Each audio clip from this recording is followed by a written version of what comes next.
Hi, my name is Kira Jimeno and I'm part of the Aura Portal training department. I'm going to be your teacher during this course.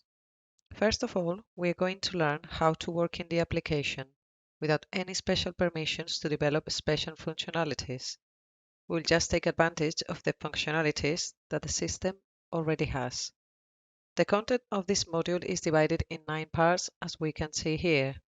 Introduction to the portal, families of records, business rules, documents, my tasks, or a portal app monitoring, or a portal utilities and complements.